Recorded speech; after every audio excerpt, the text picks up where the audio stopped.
है दोस्तों, learn with विकास के प्लेटफॉर्म पर आपका स्वागत है।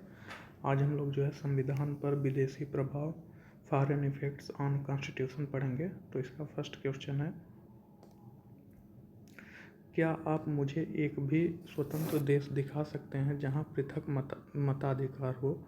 तो मतलब पूछ रहा है कि ऐसा कौन सा नेता बोला था कि क्या आप मुझे एक भी स्वतंत्र देश दिखा सकते हैं जहां पृथक मताधिकार हो। अंग्रेज जा चुके हैं परंतु वे शरारत छोड़ गए हैं। निम्नलिखित में से किसने उपरोक्त वाक्य को संविधान सभा में बहस में कहा था। तो ऐसा कौन सा नेता संविधान सभा के बहस में कहा था कि क्या आप हमें कोई भी ऐसा स्वतंत्र देश दिखा सकते हैं जहां पृथक मताधिकार भी हो बट अंग्रेज उस वहाँ जो है अपने कुछ शरारत छोड़ गए हैं। तो यह कथन कहे थे सरदार वल्लभ भाई पटेल। इसका ऑप्शन सी सही होगा, सरदार वल्लभ भाई पटेल। संविधान सभा में बहस में सरदार वल्लभ भाई पटेल ने कहा था, क्या आप मुझे एक भी स्वतंत्र देश दिखा सकते हैं जहां पृथक मताधिकार हो और अंग्रेज जा चुके हैं परंतु वे अपनी शरारत छोड़ गए हैं।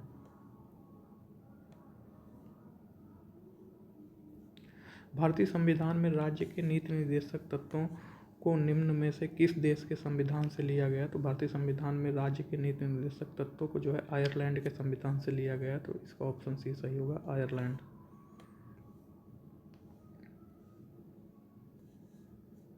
भारतीय संविधान में राज्य के नीति निर्देशक तत्व आयरलैंड के संविधान से लिए गए हैं। भारत का संविधान विश्व का सबसे विस्तृत संविधान है। भारतीय संविधान के स्रोत तो यहाँ भारतीय संविधान के स्रोत हैं। ब्रिटिश संविधान से संसदीय शासन प्रणाली लिया गया है, विधि निर्माण प्रक्रिया लिया गया है और इकहरी नागरिकता जिसे एकल नागरिकता कहते हैं तथा विधि का शासन लिया गया है। तो दोस्तों, ब्रिटिश संविधान से संसदीय शासन प्रणाली, विधि निर्माण प्रक्रिया और इकहरी नागरिकता एवं विधि का शासन लिया गया। जबकि संयुक्त राज्य अमेरिका के संविधान से मौलिक अधिकार, मूल अधिकार, संविधान की सर्वोच्चता, स्वतंत्र न्यायपालिका, न्यायिक पुनर्वलोकन जिसे जुडिशियल रिव्यू कहते हैं, राष्ट्रपति पर महाभियोग एवं उपराष्ट्रपति।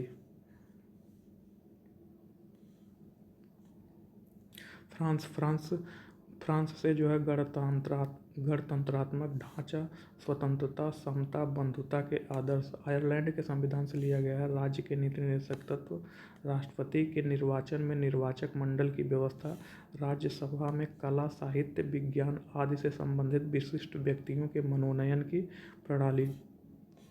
ऑस्ट्रेलिया के संविधान से लिया गया प्रस्तावना की भाषा, समवर्ती सूची, वाणिज्य समागम, संयुक्त बैठक। तो जो ऑस्ट्रेलिया का संविधान है उससे प्रस्तावना की भाषा लिया गया है, समवर्ती सूची ली गई है तथा वाणिज्य समागम पर संयुक्त बैठक लिया गया है। कनाडा के संविधान से लिया गया संघात्मक व्यवस्था, अवशिष्ट शक्तियाँ एवं सबल केंद्रीय प्रणाली। तो कनाडा के संविधान से सबल केंद्रीय प्रणाली मीन्स मजबूत केंद्रीय प्रणाली के बारे में बात किया गया है कनाडा के संविधान से।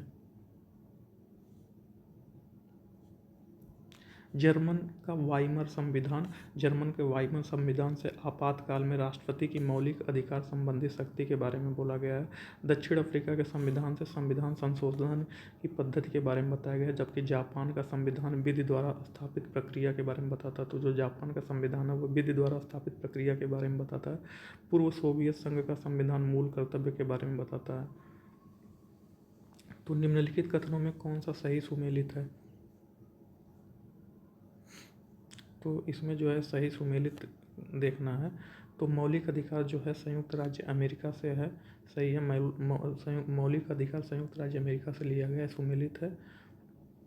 फिर राज्य के नीति निर्देशक तत्व आयरलैंड से लिया गया, ये भी सुमेलित है।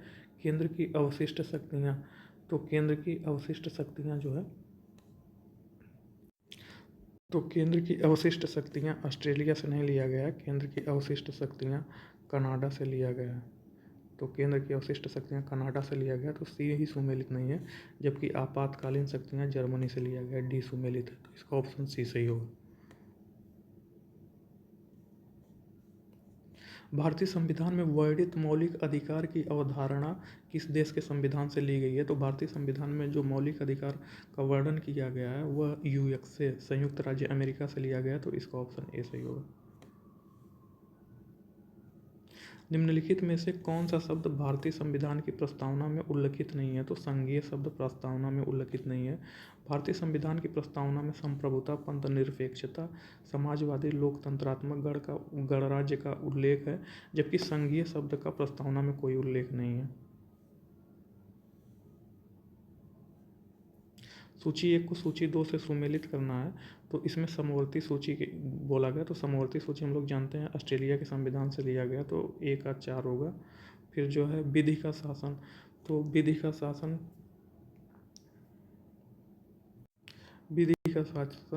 शासन ब्रिटिश संविधान से लिया गया है, तो विधि का शासन ब्रिटिश संविधान से लिया गया है, तो B का 3 होगा। इधर जो है B का 3 होगा। फिर जो है नीति निर्देशक तत्व, तो नीति निर्देशक तत्व तो आयरलैंड के संविधान से लिया गया है, तो C का 2 होगा, इसका C का 2 होगा। तथा विधि द्वारा स्थापित प्रक्रिया जापान के संविधान से लिया गया है, तो D का 1 होगा। तो 4 3 2 1, तो 4 3 2 1 जिस ऑप्शन में वही होगा, तो 4 3 2 1, तो ऑप्शन डी इसका सही होगा, 4 3 2 1।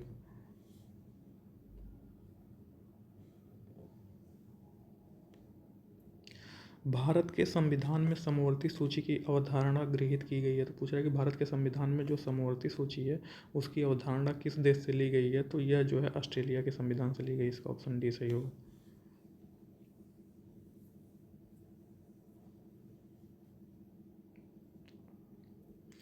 राज्यसभा के गठन में प्रतिभा, अनुभव एवं सेवा को प्रतिनिधित्व देने में भारतीय संविधान निर्माता निम्नलिखित उदाहरण से प्रभावित हुए। तो जो राज्यसभा के जो सदस्य का गठन होता है, जो प्रतिभा, अनुभव एवं सेवा के प्रतिनिधित्व देने के लिए होता है, तो ऐसा विचार भारतीय संविधान में किस देश के संविधान से लिया गया? तो वह जो है आयरिश गणतंत्र से लिया गया, इसका ऑप्शन ए सही होगा, आयरिश गणतंत्र। हम न्यायिक पुनर्वलोकन की व्यवस्था देखते हैं, तो हम न्यायिक पुनर्वलोकन की व्यवस्था देखते हैं। यह न्यायिक पुनर्वलोकन या जुडिशियल रिव्यू किस देश के संविधान से लिया गया है? तो यह भारत एवं यूएसए दोनों में है। तो यह किस देश में है ऐसा पूछ रहा है, तो यह भारत में भी है और यूएसए में भी है। न्यायिक पुनर्वलोकन की व्यवस्था भारत और यूएसए दोनों देशों में है। न्यायिक पुनर्वलोकन के अंतर्गत न्यायालयों को शक्ति है कि वह विधानमंडल के कानूनों तथा कार्यपालिका के आदेशों की जांच कर सकते हैं, और यदि एक कानून अथवा आदेश संविधान के विरुद्ध हो तो उनको असंवैधानिक एवं अवैध घोषित कर सकते हैं। भारतीय संविधान द्वारा उच्चतम न्यायालय तथा उच्च न्यायालयों को अनुच्छेद 13, 32 एवं 226, तो जो इनका अनुच्छेद है 13, 32 एवं 226 में न्यायिक पुनर्वलोकन जुडिशियल रिव्यू की शक्ति प्रदान की गई है। तो जो उच्चतम न्यायालय को अनुच्छेद 13, 32 उच्चतम न्यायालय एवं उच्च न्यायालय, तो यह उच्चतम न्यायालय के द्वारा जुडिशियल रिव्यू होगा 13 और 32 में, जबकि जो है 226 में उच्च न्यायालय हाई कोर्ट के द्वारा होगा। भारतीय संविधान में मौलिक कर्तव्यों का विचार लिया गया, तो भारतीय संविधान में मौलिक कर्तव्यों का विचार जो है रूस के संविधान से लिया गया, तो इसका ऑप्शन सी सही होगा, रूस का संविधान। सोवियत संघ के संविधान से प्रेरणा ग्रहण करके स्वर्ण सिंह समिति की सिफारिशों को स्वीकार करते हुए 42वां संविधान संशोधन अधिनियम 1976 द्वारा संविधान में एक नया भाग 4 क को जोड़ा गया। इसमें मात्र एक अनुच्छेद 51 क में नागरिकों के लिए 10 मूल कर्तव्यों का विशेष उल्लेख किया गया। वर्तमान में अनुच्छेद 51 क के अंतर्गत मौलिक कर्तव्यों की कुल संख्या 11 है। 11वां मूल कर्तव्य 51 क में 86वां संविधान संशोधन 2002 के द्वारा जोड़ा गया। भारत के संविधान में उल्लिखित मौलिक कर्तव्यों को ग्रहण किया गया, तो भारत के संविधान में जो उल्लिखित मौलिक कर्तव्य है वह किस देश के संविधान से लिया गया है? तो वह जो है विघटित सोवियत संघ के संविधान से लिया गया, तो इसका ऑप्शन बी सही होगा, विघटित सोवियत संघ के संविधान से।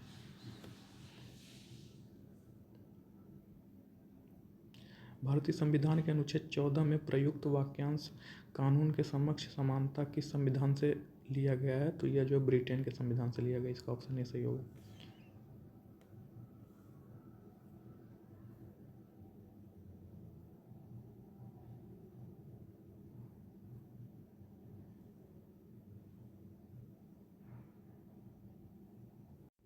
इसमें मिलान करना है तो पूछ रहा है दोस्तों, विधि के समक्ष समता, तो विधि के समक्ष समता जो है, विधि के समक्ष समानता किस संविधान से लिया गया है, तो जो है वही इंग्लैंड से लिया गया, तो 1 और 2 होगा। फिर विधि का समान संरक्षण, तो विधि का समान संरक्षण किस देश के संविधान से लिया गया है, तो वह जो है संयुक्त राज्य अमेरिका से लिया गया, तो इसका बी का 1 होगा। फिर विधि द्वारा स्थापित प्रक्रिया, तो विधि द्वारा स्थापित प्रक्रिया जापान से लिया गया है, तो इसका जो है सी का 3 होगा। फिर शैक्षणिक संस्थाओं के लिए राज्य द्वारा अनुदान, तो शैक्षणिक संस्थाओं के लिए जो राज्य अनुदान देता है वह आयरलैंड के संविधान से लिया गया, तो इसका जो है 4 होगा। तो इसका जो है 2 1 3 4, तो 2 1 3 4 किस ऑप्शन में है, तो 2 1 3 4 ऑप्शन बी में है, तो इसका ऑप्शन बी सही होगा।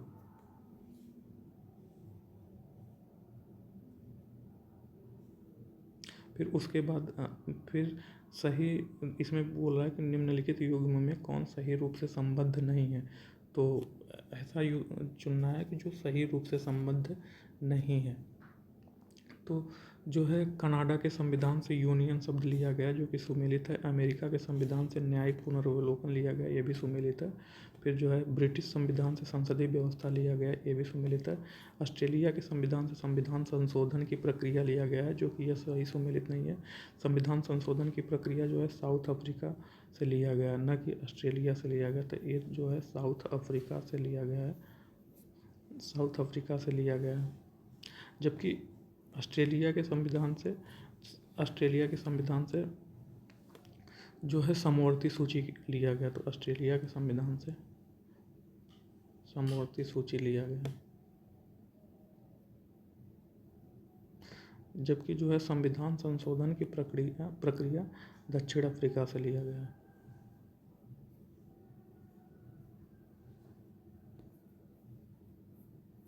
दक्षिण अफ्रीका से लिया गया, तो यही डी वाला सही सुमेलित नहीं है, इसका ऑप्शन डी सही होगा।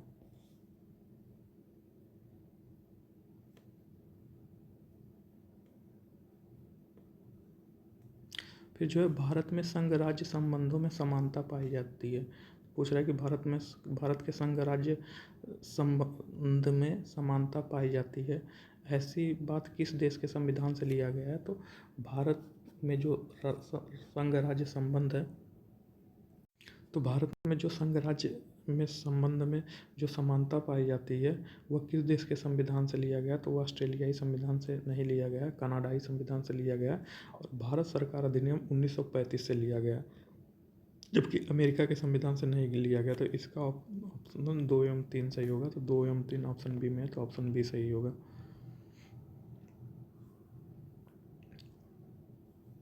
फिर नेक्स्ट चैप्टर संविधान की प्रस्तावना उद्देशिका, संविधान की प्रस्तावना उद्देशिका, विषय वस्तु एवं महत्व, preamble of constitution, subject and its importance, तो इसका फर्स्ट क्वेश्चन देखते हैं।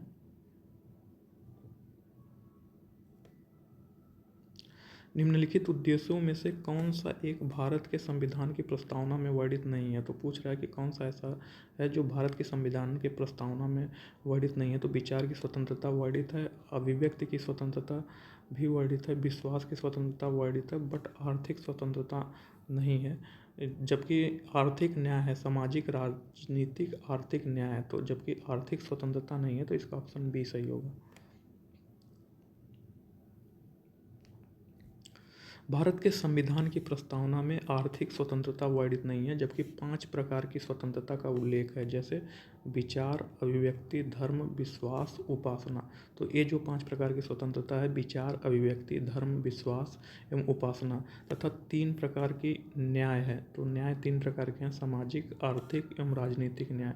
जबकि 2 प्रकार की समानता है, जैसे प्रतिष्ठा एवं अवसर की समानता है, तो समानता जो है 2 प्रकार की हैं, और जो है न्याय 3 प्रकार की होती हैं, सामाजिक, आर्थिक, राजनीतिक न्याय, और स्वतंत्रता 5 प्रकार के होते हैं, विचार, अभिव्यक्ति, धर्म, विश्वास एवं उपासना की स्वतंत्रता। भारतीय संविधान की प्रस्तावना में इसके सभी नागरिकों को कौन सा न्याय प्रदान करने की व्यवस्था की गई है, तो पूछ रहा है कि भारतीय संविधान की प्रस्तावना में भारत के सभी नागरिकों को कौन सा न्याय प्रदान करने की व्यवस्था की गई है, तो वह सामाजिक, आर्थिक एवं राजनीतिक, तो इसका ऑप्शन डी सही होगा, सामाजिक, आर्थिक एवं राजनीतिक न्याय प्रदान करने की व्यवस्था की गई है। भारतीय संविधान की उद्देशिका में कितने प्रकार की न्याय की व्यवस्था की गई? तो वह 3 प्रकार की न्याय की व्यवस्था की गई। निम्नलिखित मामलों में से किसमें भारत के सर्वोच्च न्यायालय ने प्रस्तावना को भारतीय संविधान का भाग नहीं बताया? तो बोल रहा है कि ऐसा कौन सा मामला था जिसमें सर्वोच्च न्यायालय ने प्रस्तावना को भारतीय संविधान का भाग नहीं बताया था? तो वह बेरुबारी केस में। तो इसका ऑप्शन बी सही होगा, बेरुबारी केस। बेरुबारी केस में भारत के सर्वोच्च न्यायालय ने प्रस्तावना को भारतीय संविधान का भाग नहीं बताया, इसलिए यह न्यायालय में प्रवर्तनीय नहीं है। अर्थात यह संविधान की प्रस्तावना का भाग न होने के कारण यह न्यायालय में प्रवर्तनीय नहीं है। अर्थात इसके खिलाफ जो है न्यायालय हम नहीं जा सकते हैं। किंतु केशवानंद भारती वाद में उच्चतम न्यायालय ने प्रस्तावना को भारतीय संविधान का हिस्सा बताया। तो दोस्तों जो बेरुबारी केस था पहले, इसमें जो है सर्वोच्च न्यायालय ने भारतीय संविधान को प्रस्तावना को भारतीय संविधान का हिस्सा नहीं बताया, जबकि बाद में केशवानंद भारतीवाद हुआ तो इसमें जो है उच्चतम न्यायालय ने प्रस्तावना को भारतीय संविधान का हिस्सा माना। किस वाद के फैसले में सर्वोच्च न्यायालय ने सर्वप्रथम घोषित किया कि उद्देशिका संविधान का हिस्सा नहीं है? तो ऐसा कौन सा वाद है जिसमें सर्वोच्च न्यायालय ने सर्वप्रथम यह घोषित किया कि उद्देशिका संविधान का हिस्सा नहीं है? तो वह बेरुबारी वाद। तो इसका ऑप्शन ए सही होगा। संविधान की प्रस्तावना का विधिक स्वरूप क्या है? तो संविधान की प्रस्तावना का विधिक स्वरूप है, संविधान की प्रस्तावना का विधिक स्वरूप यह है कि वह लागू नहीं किया जा सकता। सर्वोच्च न्यायालय ने बेरुबारी वाद 1960 में प्रस्तावना को संविधान का अंग नहीं माना था, परंतु केशवानंद भारती वाद में प्रस्तावना को संविधान का अभिन्न अंग माना था। अतः स्पष्ट है कि प्रस्तावना या उसके किसी भी भाग को विधिक रूप से न्यायालय में प्रवर्तित नहीं किया जा सकता। कथन एवं कारण, भारत का संविधान सबसे अधिक लंबा संविधान है, सही है। मौलिक अधिकारों का अध्याय अमेरिका के संविधान से लिया गया, तो कथन एवं कारण दोनों सही है, तो इसका ऑप्शन ये सही होगा। कथन एवं कारण ए और आर दोनों सही है, ए और आर दोनों सही है, परंतु आर ए का सही व्याख्या नहीं करता है, तो इसका ऑप्शन बी सही होगा। निम्नलिखित में से किस एक का भारतीय संविधान की प्रस्तावना में उल्लेख नहीं है? तो संप्रभु, गणतंत्र, संघात्मक या समाजवादी। तो संघात्मक की जो है भारतीय संविधान की प्रस्तावना में कोई उल्लेख नहीं है, जबकि संप्रभु का है एवं जो है गणतंत्र का है एवं समाजवादी शब्द का भी उल्लेख प्रस्तावना में है, जबकि संघात्मक का नहीं है, संघ का है। मतलब संघात्मक की जगह वहाँ संघ बोला गया, न कि संघात्मक या संघी। किस वर्ष से भारत के संविधान की प्रस्तावना में 2 शब्द समाजवादी एवं पंथनिरपेक्ष जोड़े गए हैं? तो पूछ रहा है कि ऐसा कौन सा वर्ष है जब जो है भारत के संविधान की प्रस्तावना में समाजवादी एवं पंथनिरपेक्ष जोड़ दिए गए? तो वह 1976 में जोड़े गए। 42वां संविधान संशोधन अधिनियम 1976 द्वारा समाजवादी एवं पंथनिरपेक्ष जोड़े गए, तो इसका ऑप्शन ए सही होगा। फिर 42वां संविधान संशोधन अधिनियम 1976 में भारतीय संविधान की प्रस्तावना में समाजवादी, पंथनिरपेक्षता और अखंडता शब्द 3 शब्द जोड़े गए। तो इसमें 3 शब्द जोड़े गए जिसमें से समाजवादी था, पंथनिरपेक्षता था एवं अखंडता था। संविधान की प्रस्तावना को भारतीय संविधान की आत्मा कहा गया है। तो जो संविधान की प्रस्तावना उसे भारतीय संविधान की आत्मा कहा गया है। भारतीय संविधान के 42वें संविधान संशोधन द्वारा प्रस्तावना में जोड़ा गया शब्द, तो अभी हम लोग देखे थे कि समाजवादी, धर्मनिरपेक्ष शब्द जोड़े गए एवं अखंडता जोड़ा गया। तो इसमें जो है अखंडता है नहीं, समाजवादी एवं धर्मनिरपेक्ष है, तो इसका ऑप्शन भी सही होगा।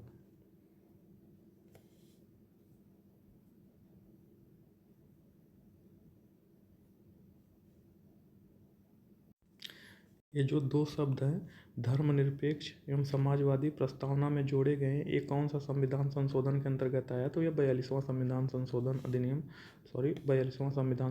अधिनियम 1976 के तहत समाजवादी, पंथनिरपेक्ष एवं अखंडता शब्द जोड़ा गया था।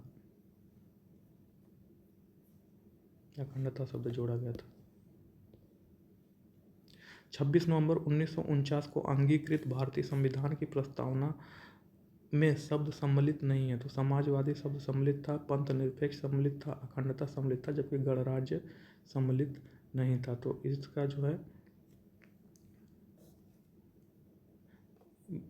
अंगीकृत 26 नवंबर 1949 को अंगीकृत भारतीय संविधान की प्रस्तावना में शब्द सम्मिलित नहीं है।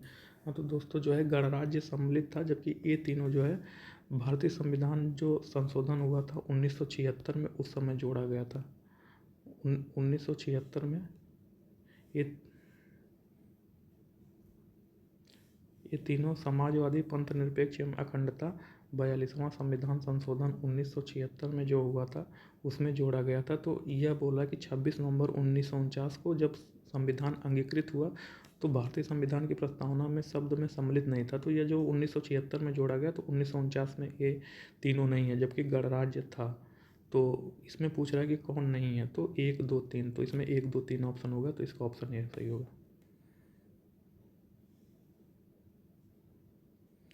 भारत के संविधान में संबंधित निम्नलिखित कथनों पर विचार कीजिए। तो पूछ रहा है कि भारत के संविधान से संबंधित निम्नलिखित कथनों पर विचार करना है। तो जो है संपूर्ण शक्ति का मूल स्रोत जनता है। तो हमारे प्रस्तावना में लिखा गया कि हम भारत के लोग, we the people of India लिखा है। तो इसलिए जो है संपूर्ण शक्ति का मूल स्रोत भारत की जनता है। तो इसका ऑप्शन ए सही होगा। भारतीय संघ राज्यों की कृति है। तो बोल रहा है दोस्तों कि भारतीय संघ राज्यों की कृति है। तो भारतीय संघ राज्यों की कृति नहीं है, तो इसका जो है 2 वाला गलत होगा। फिर लोग संविधान के अंतर्गत सामाजिक, आर्थिक तथा राजनीतिक न्याय का उपभोग करते हैं। तो यह प्रस्तावना में दिया गया कि 3 न्याय है, सामाजिक, आर्थिक, राजनीतिक है। तो पहला एवं तीसरा सही होगा। फिर जो है संविधान सब लोगों को प्रतिष्ठा तथा अवसर की समता के लिए आश्वस्त है। तो जो है 2 प्रकार की होती है समता, प्रतिष्ठा एवं अवसर की समता जो होती है, यह भारतीय संविधान की प्रस्तावना में इसका उल्लेख है। तो 1 3 4 कथन सही है। तो 1 3 4 इसका ऑप्शन सी सही है। भारतीय संविधान की प्रस्तावना में हम भारत के लोग शब्द का उल्लेख मिलता है, जिससे स्पष्ट है कि भारत की संपूर्ण शक्ति का स्रोत जनता है। भारतीय संविधान में यूनियन ऑफ स्टेट शब्द का उल्लेख है, जिससे स्पष्ट है कि भारतीय संघ राज्यों की कृति नहीं बल्कि राज्य संघ की कृति है। भारतीय संघ किसी समझौते का परिणाम नहीं है, इसलिए भारतीय संघ के संदर्भ में कहा जाता है कि यह विनाशी राज्यों का अविनाशी संघ है।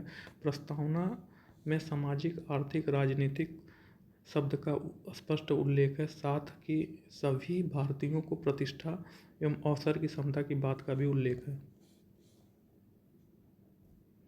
भारत के संविधान की प्रस्तावना में कितने प्रकार के न्याय, स्वतंत्रता, समानता एवं भ्रातृत्व को उसी क्रम में उल्लेख करना। तो भारतीय संविधान की प्रस्तावना में 3 प्रकार के न्याय होते हैं। तो इसमें देखेंगे किसमें किस ऑप्शन में पहले 3 है, तो ऑप्शन ए है। जबकि जो है स्वतंत्रता 5 प्रकार की होती हैं और समानता जो है 2 प्रकार की होती है, प्रतिष्ठा एवं अवसर की समानता, एवं जो है भ्रातृत्व 1 प्रकार का होता है। तो इसका ऑप्शन ए सही होगा, 14वां का ए।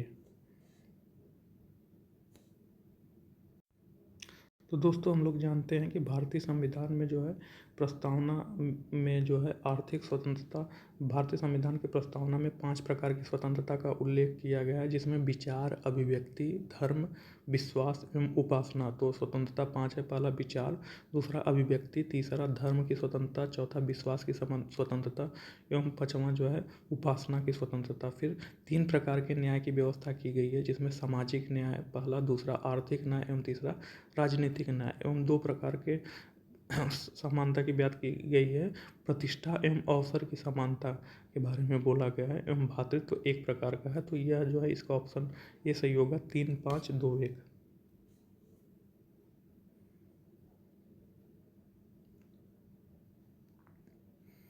तो इधर है भारतीय संविधान के उद्देशिका में स्पष्ट है 3 प्रकार के न्याय, सामाजिक, आर्थिक एवं राजनीतिक न्याय। स्वतंत्रता 5 प्रकार की होती है, पहला विचार की स्वतंत्रता, दूसरा अभिव्यक्ति की स्वतंत्रता, तीसरा धर्म की स्वतंत्रता, चौथा विश्वास एवं उपासना की स्वतंत्रता। फिर समानता 2 प्रकार की है, प्रतिष्ठा एवं अवसर की समानता। फिर भ्रातृत्व 1 है, बंधुत्व। भारत के संविधान की उद्देशिका में कितने प्रकार की न्याय की व्यवस्था की गई है, तो 3 प्रकार के न्याय की व्यवस्था की गई, इसका ऑप्शन बी सही होगा। भारतीय संविधान की प्रस्तावना में प्रयुक्त न्याय शब्द अभिव्यक्त करता है। तो जो प्रयुक्त न्याय है वह 3 प्रकार के हैं, सामाजिक, आर्थिक एवं राजनीतिक। तो इसका ऑप्शन डी सही होगा। भारतीय संविधान में से कौन भारतीय संविधान की प्रस्तावना में उल्लेखित नहीं है? तो पूछ रहा है कि निम्नलिखित में कौन सा है जो भारतीय संविधान की प्रस्तावना में उल्लेखित नहीं है? तो सामाजिक, आर्थिक एवं राजनीतिक न्याय उल्लेखित है, जबकि धार्मिक न्याय उल्लेखित नहीं है। तो इसका ऑप्शन डी सही होगा, धार्मिक न्याय। भारत के संविधान के आमुख का लक्ष्य उसके सभी नागरिकों के लिए सुनिश्चित करना है। तो पूछ रहा है कि भारत के संविधान के आमुख उसके सभी नागरिकों को सुनिश्चित करना है सामाजिक एवं आर्थिक न्याय। ये सही है। न्याय 3 प्रकार के होते हैं, सामाजिक, आर्थिक एवं राजनीतिक न्याय सुनिश्चित करना, विचार एवं अभिव्यक्ति की स्वतंत्रता, ये भी सही है। फिर अवसर एवं प्रतिष्ठा की समानता, ये भी सही है। फिर व्यक्ति की प्रतिष्ठा, तो 1, 2, 3 तो जो है इसमें जो है सभी चारों होगा, सभी ऑप्शन सही है। तो इसमें जो है ऑप्शन डी होगा, सभी चारों। संविधान की प्रस्तावना सभी भारतीय नागरिकों को निम्न में से कौन सा एक उपलब्ध कराने के लिए वायदा नहीं करती है? तो पूछ रहा है कि जो भारतीय संविधान की प्रस्तावना है वह निम्नलिखित में से कौन सी ऐसी बात है जो नहीं कहती है?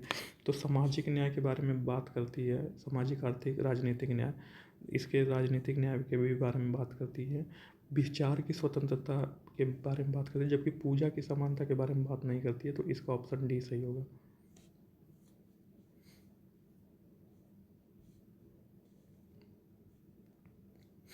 भारत के संविधान की प्रस्तावना में समानता का प्रावधान है। तो पूछ रहा है कि भारत का संविधान है उसके प्रस्तावना में समानता का प्रावधान है। तो समानता का प्रावधान जो है वेतन की समानता ये नहीं है, प्रतिष्ठा एवं अवसर की समानता। तो इसका 2 और 3 सही होगा। तो 2 और 3 ऑप्शन सी है।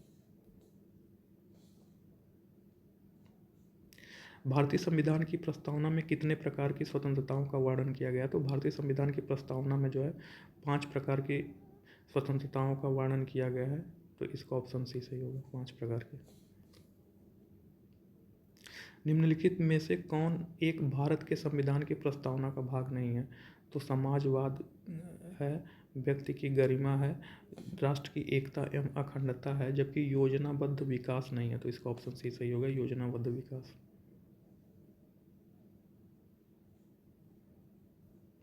फिर जो है भारत की संप्रभुता के संबंध में निम्नलिखित में से पूछ रहा है दोस्तों, भारत की संप्रभुता के संबंध में निम्नलिखित में से कौन सा कथन सही है? तो भारत राष्ट्रमंडल का सदस्य है। हाँ, भारत राष्ट्रमंडल का सदस्य है। राष्ट्रमंडल की सदस्यता के कारण भारत की संप्रभुता कम हो जाती है। नहीं, भारत की संप्रभुता राष्ट्रमंडल के सदस्य के कारण कम नहीं होती है। तो ये जो है 2 वाला गलत है। तो दोस्तों हम जानते हैं कि संप्रभु देश ऐसे होते हैं जो अपने खुद डिसीजन ले सकते हैं या किसी पर डिपेंड नहीं होते हैं, मतलब इनको जो करना होता है या खुद से करते हैं या किसी से आज्ञा नहीं मांगते हैं या खुद में स्वतंत्र होते हैं या अपना डिसीजन लेने के लिए स्वतंत्र होता है। तो उसे जो है हम लोग जो है संप्रभु देश कहते हैं। तो इसका केवल 1 सही होगा। तो इसका ऑप्शन जो है केवल 1। संप्रभु शब्द का आशय है कि भारत न तो किसी अन्य देश पर निर्भर है, ना ही किसी अन्य देश का डोमिनियन है। इसके ऊपर और कोई शक्ति नहीं है और यह अपने आंतरिक अथवा बाह्य मामलों का निस्तारण करने के लिए स्वतंत्र है।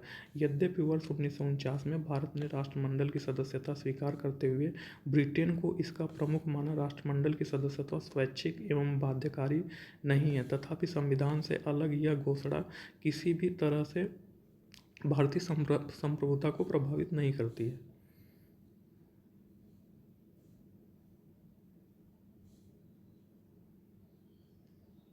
फिर क्वेश्चन नंबर 24, भारतीय संविधान के निर्माण से संबंधित निम्नलिखित कथनों में कौन सा कथन सही है?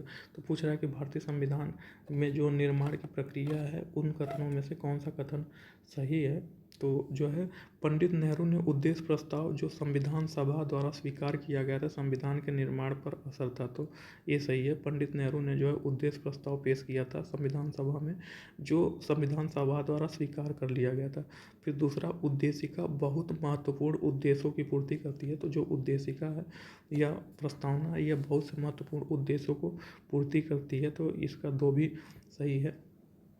फिर जो है संविधान को भारत के लोगों ने आदेशित किया, तो जाहिर सी बात है भारतीय संविधान की प्रस्तावना में लिखा गया है कि हम भारत के लोग, तो इसको जो है भारत के लोगों ने आदेशित किया, तो इसका 3 भी सही है। राज्य के मुखिया को लोग प्रत्यक्ष रूप से निर्वाचित करते हैं, जो कि गलत है। जो कि राज्य का मुखिया जो होता है वह राष्ट्रपति होता है। राष्ट्रपति को जो है हम लोग जो है अप्रत्यक्ष रूप से निर्वाचित करते हैं, क्योंकि हम लोग निर्वाचित करते हैं लोकसभा एवं राज्यसभा के सांसद एवं विधानसभा के, लोकसभा राज्यसभा के सांसद को एवं विधानसभा के विधायक को, तो ये लोग मिल करके राष्ट्रपति को एकल संक्रमणीय पद्धति द्वारा निर्वाचित करते हैं। तो इसका जो है 4 गलत है, जबकि 1 2 3 सही है। तो इसमें जो है 1 2 3 होगा, इसका ऑप्शन ए होगा।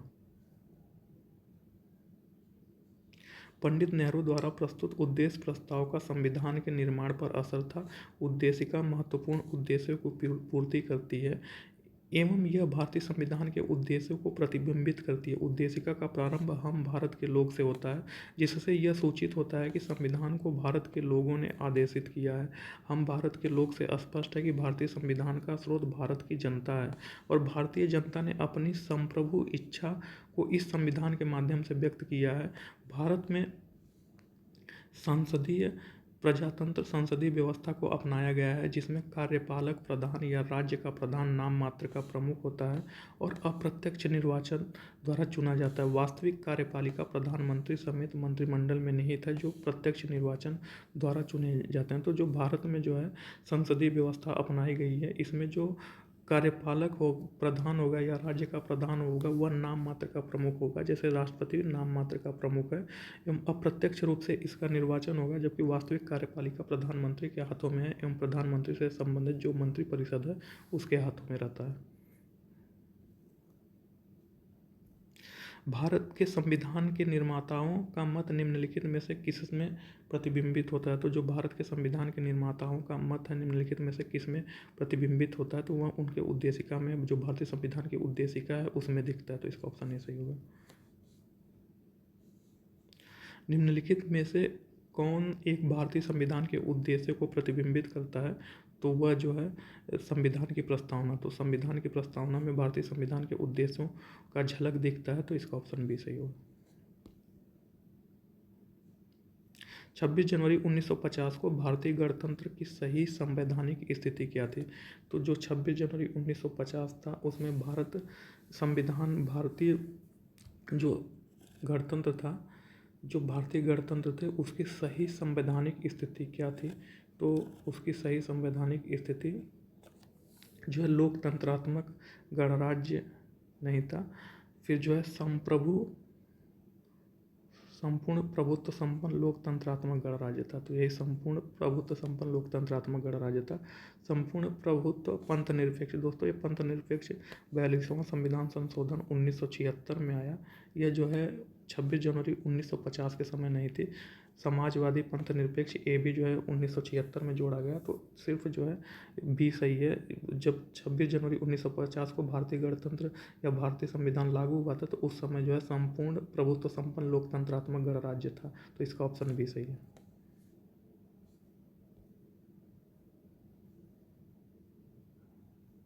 42वां संविधान संशोधन 1976 के पूर्व भारतीय संविधान की प्रस्तावना में संपूर्ण प्रभुत्व संपन्न लोकतंत्रात्मक गणराज्य शब्दों का उल्लेख है, जो कि 26 जनवरी 1950 को भारतीय गणतंत्र की सही संवैधानिक स्थिति को दर्शाता है। समाजवादी पंथ निरपेक्ष और अखंडता शब्द 42वां संविधान संशोधन 1976 में जोड़े गए।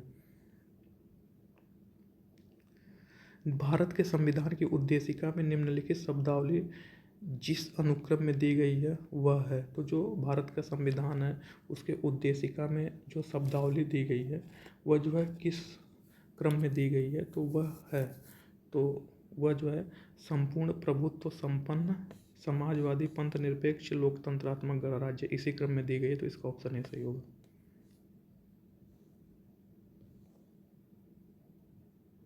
संविधान की प्रस्तावना के अनुसार भारत एक, तो संविधान की प्रस्तावना के अनुसार भारत एक संप्रभु समाजवादी धर्मनिरपेक्ष लोकतांत्रिक गणराज्य है। तो इसका ऑप्शन भी सही होगा। तो भारत की संविधान की प्रस्तावना के अनुसार भारत एक संप्रभु समाजवादी धर्मनिरपेक्ष लोकतांत्रिक गणराज्य है। भारतीय संविधान के किस भागों में आर्थिक न्याय को संविधान का लक्ष्य घोषित किया गया? तो भारतीय संविधान का ऐसा कौन सा भाग है जिसमें जो है आर्थिक न्याय को संविधान का लक्ष्य घोषित किया गया? तो वो प्रस्तावना एवं नीति निर्देशक तत्व में, तो प्रस्तावना में सामाजिक, आर्थिक एवं राजनीतिक न्याय के बारे में बोला गया है एवं राज्य के नीति निर्देशक तत्व में भी जो है आर्थिक न्याय के बारे में बोला गया है। तो भारतीय संविधान के प्रस्तावना एवं नीति निर्देशक सिद्धांत में आर्थिक न्याय को संविधान का लक्ष्य घोषित किया गया, तो इसका ऑप्शन भी सही होगा, प्रस्तावना एवं राज्य के नीति निर्देशक सिद्धांत।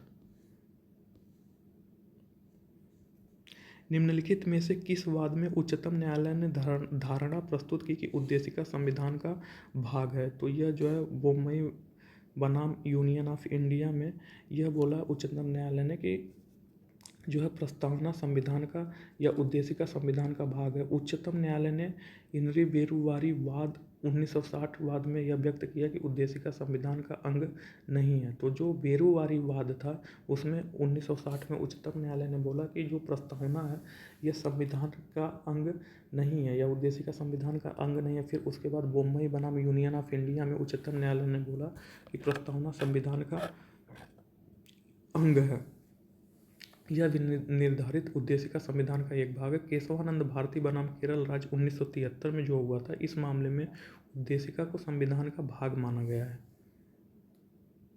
फिर नेक्स्ट क्वेश्चन, सर्वोच्च न्यायालय के कौन से निर्णय से तय हुआ कि प्रस्तावना संविधान का अंग है? तो सर्वोच्च न्यायालय के जो केशवानंद भारती बनाम स्टेट ऑफ केरल है, इस मामले से यह तय हुआ कि प्रस्तावना संविधान का अंग है, तो इसका ऑप्शन बी सही होगा, केशवानंद भारती बनाम स्टेट ऑफ केरल। भारतीय संविधान में उद्देशिका का विचार लिया गया। तो भारतीय संविधान में जो उद्देशिका का विचार है यह जो है यूएसए के संविधान से लिया गया, तो इसका ऑप्शन डी सही होगा। भारतीय संविधान में उद्देशिका या प्रस्तावना का स्रोत अमेरिकी संविधान से लिया गया। प्रस्तावना उद्देशिका संविधान के परिचय अथवा भूमिका को कहते हैं। इसमें संविधान का सार होता है। प्रख्यात न्यायविद एवं संवैधानिक विशेषज्ञ एन.ए. पालकीवाला ने प्रस्तावना को संविधान का परिचय पत्र कहा। ऑस्ट्रेलिया से उद्देशिका की भाषा ली गई है। तो जो संविधान की जो प्रस्तावना है वह जो है संयुक्त राज्य अमेरिका से लिया गया है और प्रस्तावना को जो है पूरे संविधान का सार बोला जाता है। तो पूरे संविधान में क्या क्या लिखा गया है भारतीय संविधान के प्रस्तावना में बताया गया है, जबकि उसकी उद्देशिका या प्रस्तावना की जो भाषा है वह ऑस्ट्रेलिया से ली गई है। भारतीय संविधान का कौन सा भाग संविधान की आत्मा कहलाता है? तो पूछ रहा है कि भारतीय संविधान का कौन सा भाग संविधान का आत्मा कहलाता है, तो वह जो उद्देशिका कहलाता है। जबकि डॉक्टर भीमराव अंबेडकर के अनुसार जो 32वां अनुच्छेद नंबर 32 संवैधानिक उपचारों का अधिकार संविधान की आत्मा कहलाता है। तो यदि जो है वैसे पूछेगा तो उद्देशिका होगा। यदि डॉक्टर भीमराव अंबेडकर को कोट करेगा तो उसमें जो है आर्टिकल 32 संवैधानिक उपचारों के अधिकार को जो है संविधान का आत्मा कहा जाता है। तो इसका ऑप्शन सी सही होगा। भारतीय संविधान की प्रस्तावना को संविधान की आत्मा कहा जाता है। के.एम. मुंशी ने इसे राजनीतिक जन्मपत्री कहा है। डॉक्टर भीमराव अंबेडकर ने संवैधानिक उपचारों का अधिकार जो कि अनुच्छेद 32 में है को संविधान की आत्मा कहा है। निम्नलिखित कथनों पर विचार कीजिए। भारत एक लोकतांत्रिक राज्य व्यवस्था है। तो भारत एक लोकतांत्रिक राज्य व्यवस्था है, तो ये सही होगा। भारत एक प्रभुता संपन्न राज्य है जी। भारत अपना खुद डिसीजन ले सकता है या किसी पे निर्भर नहीं है, तो इसका दो भी सही है। भारत में लोकतांत्रिक समाज में है, यहाँ जो है चुनाव होता है, तो यह लोकतांत्रिक समाज है। भारत एक कल्याणकारी राज्य है, फोर्थ भी सही है। भारत जो है लोगों या अपनी जनता के कल्याण के बारे में सोचता है, तो भारत एक कल्याणकारी राज्य है। तो इसका 1, 2, 3, 4 सभी सही हैं, तो इसका ऑप्शन डी सही होगा।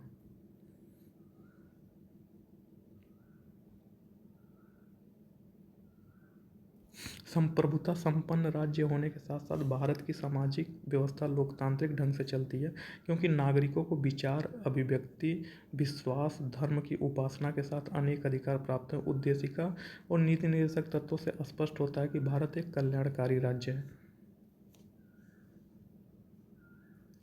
निम्नलिखित में से कौन भारत को धर्मनिरपेक्ष राज्य वर्णित करता है? तो पूछ रहा है कि निम्नलिखित में कौन है जो भारत को धर्मनिरपेक्ष राज्य वर्णित करता है? तो वह संविधान की प्रस्तावना। संविधान की प्रस्तावना में पंथ निरपेक्ष जो है 42वां संविधान संशोधन 1976 में जोड़ा गया।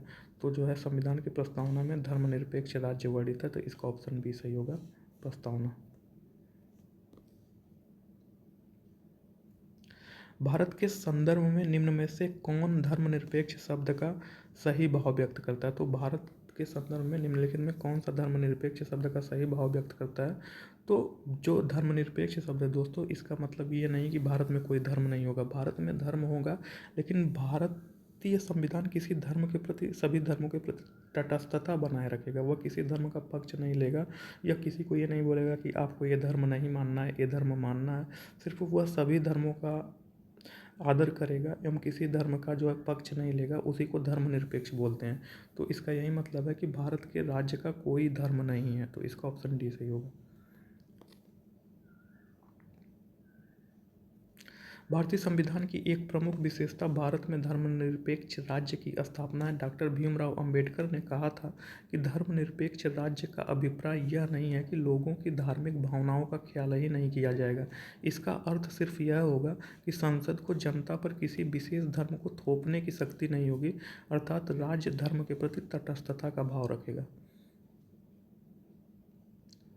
निम्नलिखित में से किसे पंथ निरपेक्ष राज्य कहा जाएगा? तो जो राज्य धर्म विरोधी हो जी नहीं, उसे पंथ निरपेक्ष नहीं कहा जाएगा। जो राज्य अधार्मिक हो, ये भी गलत है।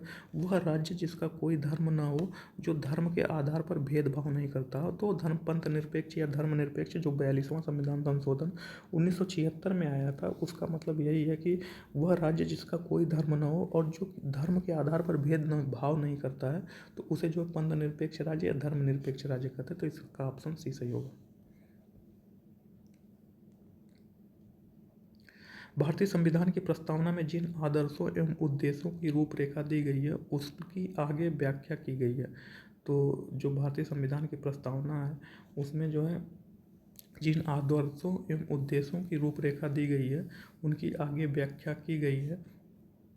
उनकी आगे व्याख्या की गई मूल अधिकारों के अध्याय में, कि राज्य के नीति निर्देशक सिद्धांतों के अध्याय में, फिर मूल अधिकारों के अध्याय में, राज्य के नीति निर्देशक सिद्धांतों एवं मौलिक कर्तव्यों के अध्याय में। तो इसका ऑप्शन सी सही होगा। भारतीय संविधान की प्रस्तावना में जिन आदर्शों एवं उद्देश्यों की रूपरेखा दी गई है, वह जो है मूल अधिकारों, राज्य के नीति निर्देशक सिद्धांतों एवं मौलिक कर्तव्यों के अध्याय में चर्चा की गई। तो इसका ऑप्शन सी सही होगा।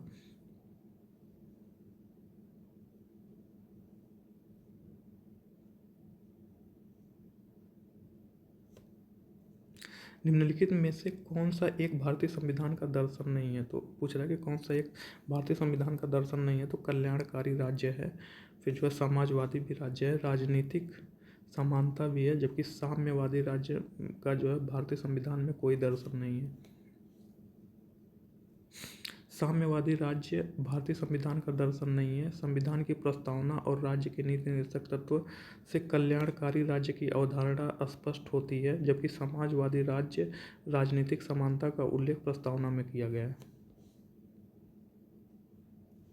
भारत के सर्वोच्च न्यायालय ने संविधान के आधारभूत ढांचे के सिद्धांत को स्पष्ट किया। तो जो भारत का सर्वोच्च न्यायालय है, वह संविधान के आधारभूत ढांचे के सिद्धांत को स्पष्ट किया किस वाद में? तो जो है केशवानंद भारती वाद 1973 में भारत के सर्वोच्च न्यायालय ने संविधान के आधारभूत ढांचे के सिद्धांत को स्पष्ट किया, केशवानंद भारती वाद 1973 में।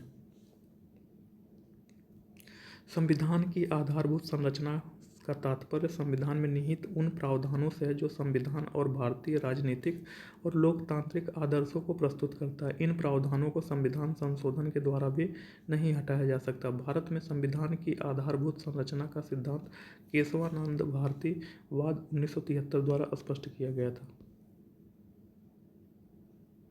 निम्नलिखित में से किस वाद में भारतीय संविधान के मूलभूत ढांचे की अवधारणा प्रतिपादित की गई थी?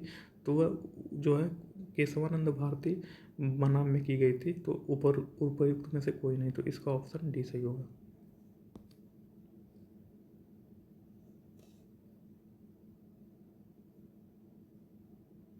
तो निम्नलिखित में कौन सी शब्दावली का भारत के संविधान में उल्लेख नहीं है? तो जो है वार्षिक वित्तीय विवरण का उल्लेख है, विनियोग विधेयक का उल्लेख है, जबकि बजट का भारतीय संविधान में कहीं उल्लेख नहीं है, जबकि भारत के संचित निधि का भी उल्लेख है। तो इसका ऑप्शन सी सही होगा, बजट। भारतीय संविधान में बजट शब्द का कहीं उल्लेख नहीं है। यह फ्रेंच भाषा के शब्द बुजेट से बना है, जिसका अर्थ होता है चमड़े का थैला। इसी में वित्तीय वर्ष की आय एवं व्यय से संबंधित दस्तावेज प्रस्तुत करने के कारण बजट कहा जाने लगा। उल्लेखनीय है कि भारतीय संविधान का अनुच्छेद 112 में एनुअल फाइनेंशियल स्टेटमेंट यानी कि वार्षिक वित्तीय विवरण का उल्लेख किया गया है। नेक्स्ट जो है संविधान के अनुच्छेद, अनुसूची एवं जो है विभिन्न भाग। तो जो भारतीय संविधान का अनुच्छेद है, अनुसूची हैं एवं विभिन्न भाग हैं, उसके बारे में चर्चा की गई है। तो आइए देखते हैं इसका फर्स्ट क्वेश्चन।